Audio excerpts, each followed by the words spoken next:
Mark chapter 6, rejection in Nazareth. Chapter 6, he left there and came to his hometown, and his disciples followed him. When the Sabbath came, he began to teach in the synagogue, and many who heard him were astonished. Where did this man get these things? They said. What is this wisdom that has been given to him? And how are these miracles performed by his hands? Isn't this the carpenter, the son of Mary, the brother of James, Joses, Judas, and Simon?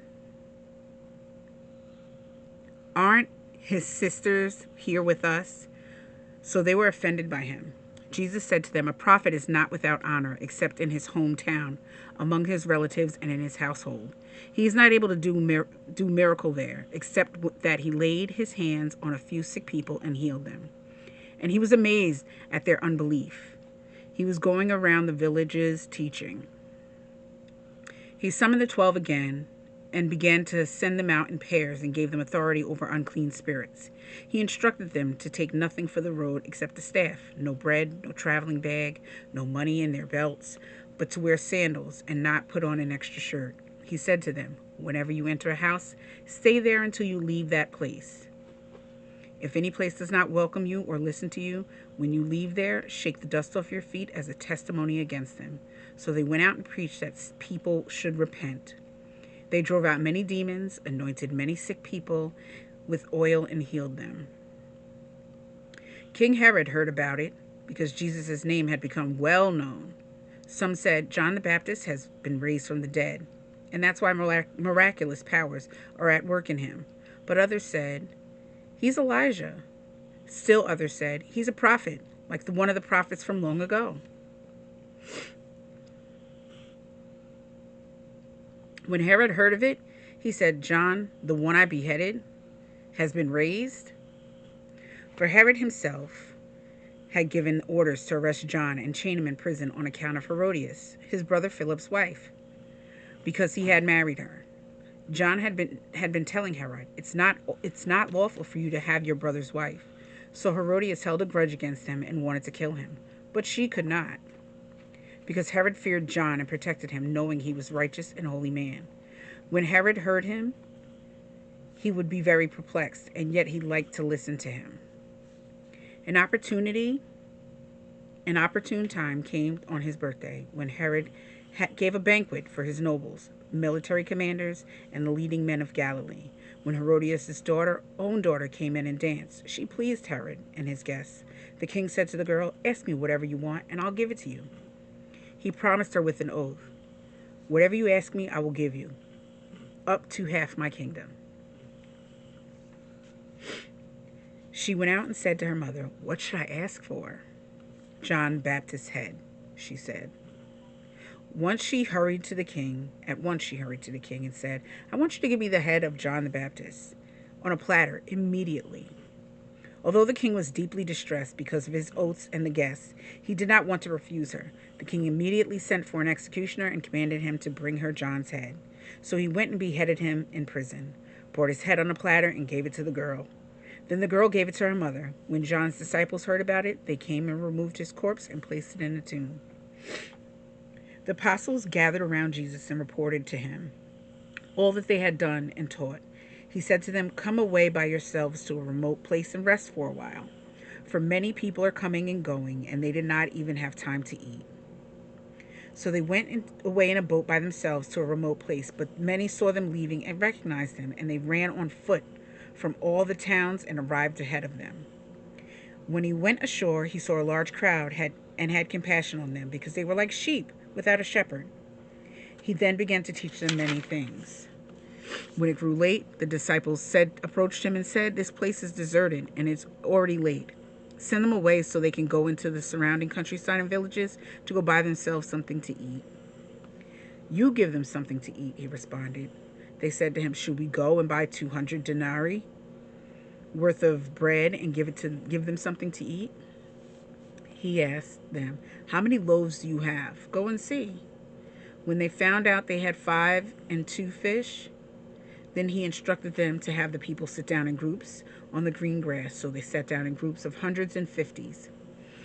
He took the 5 loaves and the 2 fish and looked up to the heavens, and he blessed and broke the loaves.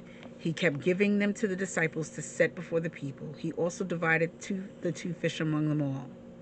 Everyone ate and who was satisfied. They picked up 12 baskets full of pieces of bread and fish. Now those who had eaten loaves were 5,000 men. Immediately he made his disciples get into the boat and go ahead of him to the other side, to Bethsaida, while he dismissed the crowd. After he said goodbye to them, he went away to the mountain and prayed. Well into the night, the boat was in the middle of the sea, and he was alone on the land. He saw them straining at oars because the wind was against them. Very early in the morning, he came toward them walking on the sea and wanted to pass by them. When they saw him walking on the sea, they thought it was a ghost and cried out because they all saw him and were terrified. Immediately he spoke to them and said, "Have courage, it is I. Don't be afraid." Then he got into the boat with them, and the wind ceased, and they were completely astounded because they had not understood about the loaves. Instead, their hearts were hardened. When they had crossed over, they came to the shore at Gennesaret and anchored there. As they got out of the boat, people immediately recognized them. They'd hurried throughout the region and began to carry the sick on mats to wherever they heard he was. Wherever he went, into villages, towns, or the country, they laid the sick in marketplaces and begged him that they might touch just the end of his robe, and everyone who touched it was healed. The Pharisees, oh, that's chapter 7. Okay, so I'm going to read it again. See, I was so caught up. Even though we read this in Matthew, it is a retelling from Mark's perspective, and it seems shorter. I think in Matthew, they talked about the multiple times he fed. It wasn't just the one, the one time. But I think maybe it was just the one time, the first time he fed the 5,000.